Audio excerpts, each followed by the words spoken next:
Hey there, welcome back. Today, we're going to talk about imposter syndrome. We really want to figure out how to assess whether or not we have those imposter syndrome tendencies and behaviors and thought patterns. And then we're going to look at the detrimental impact, really just digging into why we need to address this and how it's impacting our life. And finally, I'm going to wrap up by sharing some strategies to reframe that negative self-talk that really holds you back in the long run. So let's get started with just a little bit of a personal experience. Why would I be talking about imposter syndrome? Why is this an important issue for me to bring up? Honestly, I have dealt with this for years and someone put it really well. So I'm going to start on a good note and then I'm going to tell you some stories. But a while back, I was a part of this coaching group and this coach, his name is Mitch Matthews. So look him up. He has a podcast called Encourage the Encouragers. He's got multiple podcasts actually, and he's just a great coach. And so one thing that he had posted one day just stuck with me. And it was something to the effect of people who experience imposter syndrome the most are the people who are constantly in circles where they are, quote unquote, the smaller fish, meaning that you are always in circles of people who are going higher, doing more, reaching for the stars, basically, right? Like in a cliche way of saying that. But really what it got me to understand is, I do experience imposter syndrome quite a lot, but I look at those experiences when I have that mentality or that thought process, and I realize that it's because I am not content staying in the status quo. I just have never been content. Once I get comfortable, I'm like, okay, what's next? And in that what's next, I jump into this other opportunity and I realize, I feel like I don't really fit in here. Like these people are way out of my league, but I would not have been comfortable and content in the season that I previously was in because I was ready for a bigger challenge. And that's where that imposter syndrome comes in. So I found that to be really encouraging. It just sounds funny to be like, oh, you're imposter syndrome. But it gave me that sense of empowerment to be like, you know what? I do have imposter syndrome a lot. And you know why? It's because I'm never settling for the status quo. And so if that's you, know that you're in the same boat with at least one other person. But I imagine there's many more people with you who are pushing forward to new heights all the time. And therefore, we get these moments of imposter syndrome. But I'm going to share a little story because it's not always all fun and games. Imposter syndrome can really get you down. And for me, it's gotten me down so many times. Let me give you some examples. So I can literally walk in a room. And for me, if I walk in a room and no one makes eye contact, guess what my mind thinks? Depending on what it is, right? Like if it's a room full of people that aren't in my industry, that's fine. But if it's a room full of people that I go in there with the idea of, hey, I want to, build some relationships here. I want to get to know some people. Maybe there's a potential partnership that's, of value here. If it's something that is of value to me and I walk into a room and I get no eye contact, I immediately feel this thought or think this thought of, you're not good enough to be in this room and everybody can tell. They've already figured you out and you've been in this room for 5 minutes. And I know I can't be the only one who thinks this way, but I feel like 2 inches tall, like when that happens. And I've got to just be like, okay, let's pick it back up and let's move forward because that's not a productive thought, right? So if this is you, if you've ever felt like some sort of a fraud or despite all your achievements, all your qualifications, all your hard work, despite having overcome so many barriers to get to where you are right now, there's this nagging feeling that maybe one day someone will actually find out that you snuck in and that you don't deserve the success, then, know that it's held me back from taking on new challenges. And frankly, I'm sick of it. And I'm literally, every time I get that, I'm like, oh no, that's like someone telling me that I can't. Then I'm like, oh, I'll show you, right? And I think that's you too. That might be why you're listening to this episode. And so let's talk a little bit about those common signs and symptoms so you can sort of assess that, especially the symptoms and the signs that we tend to overlook, that we might think, oh, I don't think I really have that, but yet it's still impacting us. So one of those things could be this constant fear of being discovered as inadequate, even when other people can see your accomplishments. Now, I know that imposter syndrome comes through in a lot of different environments. It can come through in various different ways, right? But in your career tends to be what I hear of the most. Now, maybe that might be because I'm a career coach, but I think more than anything else, it's because in your career, there's this concept of climbing the ladder, of being a subject matter expert. There's this idea that you need to be competent so that you can get paid your worth. And should you negotiate, is your work worth more than what you're being offered, right? And in those moments, it's fertile ground for, imposter syndrome to grow. So even though you're putting accomplishments on your resume, oftentimes when I'm talking to folks and I say, okay, tell me what you did in this position, what I get a lot is, oh, I just ... So as soon as you hear that word just, oh, it was just, know that is a common sign and symptom of imposter syndrome. And it usually leads to a conversation of, well, tell me why you think you just did XYZ. Why not? And then I'll rephrase it in a way that gives it more value and more power to the work that was done, still within an accurate scope. And usually the response is, well, I don't want to lie. If you've ever put something on your resume where if you read back the words and you think, well, there's no actual lie there, but you still feel like I don't want to lie, guess what, my friend? That is actually a pretty common sign and symptom of imposter syndrome. So in these tiny, subtle tweaks of how you speak, the words you use, the way you carry yourself, the opportunities you take on, these are very subtle ways that we tend to justify ourselves so we don't feel like we have imposter syndrome, so we don't feel like we are holding ourselves back. But it is still impacting the opportunities we get selected for, the way we present ourselves, and the way we're perceived, which I always think that if possession is 9/10 of the law, perception is 9/10 of the decision. And we are inadvertently creating this perception of ourselves that is less than what we really are because of that imposter syndrome. Now, how does imposter syndrome affect our self-perception and hinder our career advancement? So going into just a smidge more detail, it makes you doubt your skills and abilities. Now, you may not articulate that all the time, but it creeps into, at least for me, it creeps into the behaviors and actions and all of those things. I might feel like I don't deserve recognition. So if someone says, hey, Patricia, you did a really good job on your website. If my reaction, my gut instinct is to be like, oh, well, I've been working on it for a very long time. That is diminishing my self-perception. Like my self-perception is showing in that moment, and it's also diminishing the perception that they have of me. Or if they say something like, hey, your background's really impressive. If I have this nudge to justify why it's so impressive. Oh, but sometimes I don't even know what I'm doing. Or, oh, like when you make those kinds of comments, I know there's a place and a time for that, self-deprecating humor. This is not it, my friend.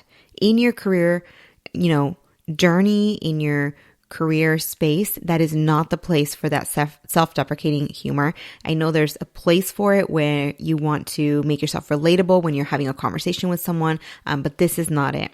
And so it holds us back from pursuing promotions, taking on leadership roles, and all because of a fear that what if we don't measure up? But the reality is that every single decision and transaction in the career world comes with a risk. So when someone gets hired or when someone hires you, you might feel like, ooh, this is a big risk because I'm not sure if I can XYZ. Well, guess what? That really confident person in the interview comes with the same risk. And sometimes being overly confident is actually a bigger risk. And someone who maybe is not quite as confident, maybe more conservative in their level of confidence, that means they're going to be more careful. So in some ways, that could be less of a risk for the employer to hire that person. But of course, our confidence is what builds trust. So let's move on from that. Now, segment 2, the second thing I wanted to really bring up is that there is an impact of this self-doubt on our potential. So how does it hold us back from reaching our full potential?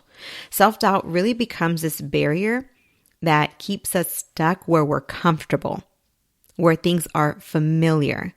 It means that we, just like the employer, we are hesitant to take risks. And if you're not willing to take a risk on yourself, if you're not willing to have confidence in yourself, someone else is going to have even less confidence. It also means that you might decide that you don't want to try new things for fear of looking bad or for fear of failing. And even the things you have tried, you prefer not to showcase your true abilities. You kind of hold back a little bit. Because if you didn't invest anything, if you didn't risk anything, then you're not going to lose anything. But if you didn't invest anything, if you didn't risk anything, you also didn't gain anything. So what happens is we settle for less than what we actually deserve, and we miss out on all these opportunities that life has to give us. Now, you might be asking, okay, well, what are some examples of how self-doubt can affect career decisions and opportunities and overall fulfillment? And I feel like we've kind of covered that, right? But I just want to drive home the point that self-doubt has caused me and other people to second guess career choices and settle for mediocrity. So let's say, for example, you are exploring a career pivot. Actually recently talked to an amazing woman who is pivoting from one industry to another, and it's a non-technical industry to a highly technical industry. And I just think the world of her because it is not an easy thing to do. She is choosing not to settle for mediocrity. And it is a difficult and emotional and trying and challenging time. It is really hard to make these pivots because many of us fall into this trap. It is so common that we fall into this trap where you ever gotten some feedback at work and you've been really hurt by it or really affected by it to where it gives you this idea of, oh, I did not realize that my identity was tied into my work, where my value comes from whether or not I do well at work and succeed at work. And this happens to us often because where do we spend most of our time? Work.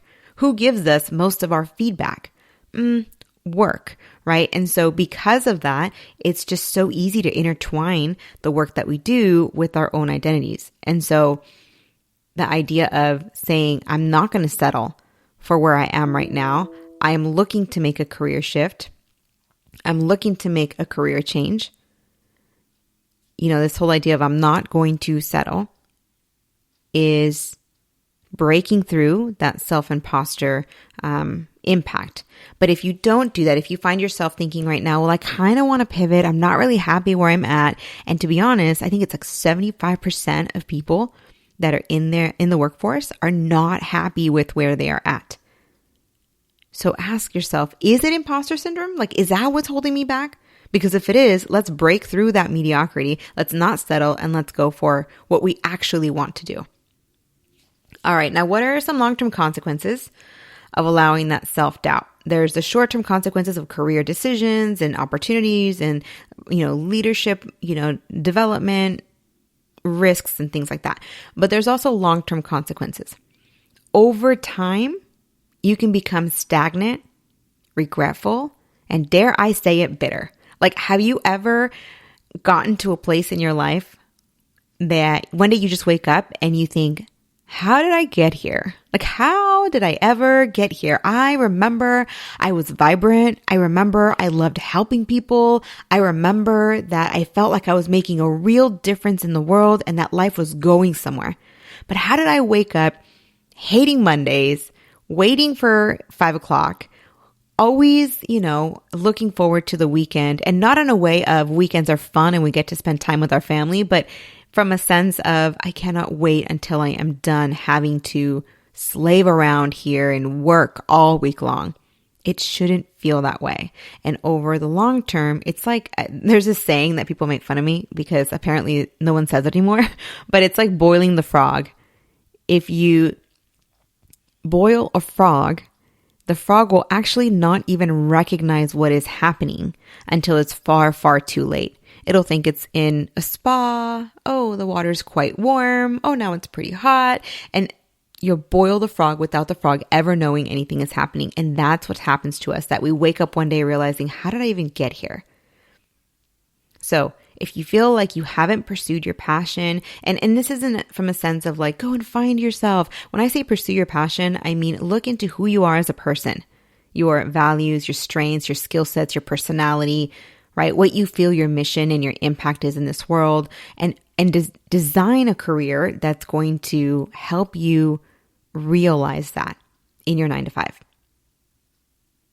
When you look back on your life, you don't want to look back with disappointment. You want to look back with a sense of, in the face of any insecurity or any of this imposter syndrome or negative thoughts, in the face of all of that, I move forward anyways.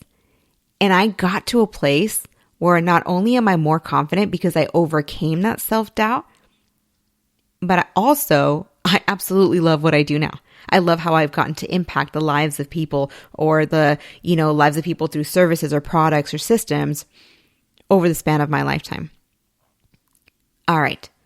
So imposter syndrome can have a short-term effect on your decisions and choices, and everything from what job you get versus you don't get, what interview you get, how you negotiate, whether or not you even get offered the job. But it also has long-term consequences, allowing that self-doubt to really become almost like the altar on which your life is sacrificed. Okay, so now that we've talked about, what imposter syndrome is, how it shows up in our life, and more specifically in our career, and how it has both short-term consequences and long-term consequences, where self-doubt really eventually ends up running our lives, right? Now let's change gears and start to reframe that negative self-talk. So how can we first recognize and then challenge those self-talk patterns? One of the biggest things you can do is start having conversations with people that hear you and see you in these moments. So if you have a colleague that's a trusted friend, or if you have someone maybe at home that hears you talk about your career, help them help you and let them know that you're working on these negative self-talk patterns. And what you'll notice is they will begin to call out when you use that language, when you say things like, oh, I just XYZ, or when you're like, oh, no, I mess up all the time. And so as they call this out in you, you'll become more aware of it. And eventually you'll be able to catch this not only in the moment, but even before that. So that when someone gives you a compliment, you can say, you know what? I worked really hard for that. Thank you. And you can stand on the fact that you deserve that compliment. You have worked really hard. And you know what? You are pretty good at this. So I've learned to challenge my self-talk, and I've helped other people to challenge their self-talk also by asking for evidence. Is this factual or is this emotional? Imagine that you're going through a decision-making process and you're not really sure if you should take a job, if you shouldn't, if you should quit your job or not, if you should start looking for something that you really love or not. Pay attention to the moments in which you're doing this reflection and decision-making. Are you hungry? Are you tired? Are you sleepy? Are you stressed? Are you frustrated? Any of those emotions, anxious, right? Those emotions are going to impact how you talk or think through this process. So if you're tired, if you're hungry, if you're sleepy, all of those things, it really lowers, there's something called Maslow's hierarchy of needs. So it really lowers the level at which you're thinking, and you begin to think more on survival mode, because the way that humans, think, and the way that humans are motivated, according to Maslow, is we are motivated first for survival, which means we are going to hunt and scrape and do whatever we need to do to get those survival needs met. And guess what? That is food. That is sleep. That is, survival. So your level of stress and anxiety actually can, it's sort of like this primal instinct to save yourself, to protect yourself. And what your brain will do is take the safest possible route. So as you're making big decisions, you want to recognize and challenge those negative self-talk patterns, while at the same time look for, creating a foundation of positive emotions, good nutrition, clarity, and having good sleep, just place yourself in an environment, in a space mentally and physically where you actually have a good chance of being positive and being confident. Now, the second thing you can do is sort of reframe how you talk about things. So when someone compliments you, even if you say something that maybe is, you say jest or sounds like it's diminishing your compliment, you can literally stop yourself. And people do this all the time. It's normal conversation and say, you know what I meant to say, and then say something positive. So if someone says, hey, that was really impressive what you did in that meeting. And you're like, oh no, I just learned that from, ChatGPT told me this. Okay, that's fine. But what you can say instead, let's say you catch yourself. You can say, oh, well, actually, I just, Googled it or I put it into ChatGPT and it gave me that. So it wasn't really me. Well, you know what though? It was me who prompted ChatGPT. And it was me who's learned how to recognize good content from bad content. And it was me who edited it. So you're right. I did do a good job. That was impressive, wasn't it? Thank you. Right? So you can make this be a very natural part of your language while still refuting those self-diminishing beliefs, thoughts, and words. Now, the other thing that you can do, and this will be the thing that I leave you with on this beautiful day, is to share stories or examples and listen to stories and examples of people who have transformed their self-talk. Because being able to see and analyze a model of something that you want to do, and this applies to any skill or any change of behavior, being able to see it and visualize what it looks like gives your mind an idea of what to what to mimic, right? When you practice, you have to know the right way of doing things in order for you to practice the right way and then learn the right way. So it's the same thing with this, right? So you want to look at folks who maybe have evolved over time and you see how they've had those self-limiting, conversations, behaviors, responses, and you get to see how things have changed, how they become more confident. One way that you can do this is, now that we are in the age of technology and everything's available to us, is you can hop onto YouTube, find your favorite YouTuber, and look at their oldest videos. And sometimes I have to research a couple of YouTubers or a couple of content creators or coaches or whoever it is in your space, because people will sometimes delete those old videos. But I'm like, oh, no. I want to go back and I want to see video number 1. And I want to hear you talk and I want to hear how you've built confidence over time. And that's going to help you to do the very same thing, to transform your own self-talk, to give yourself compassion, and to own your accomplishments and say, you know what? I did do a good job. Thank you very much. So listen, this is all I have for you today. I just wanted to shine a light on imposter syndrome, give you some examples, some ideas, some things to talk about, and some ways to start reframing that, because you don't have to live your life through a lens of you're not good enough. You can live your life through a lens of, hey, this might be like a tiny little thought in the back of my head, but I'm going to move right past that because I do work hard. I have impressive work and I can move beyond my current space right now. All right, my friend, excited to have shared this with you. Enjoy the rest of your week and I'll talk to you soon.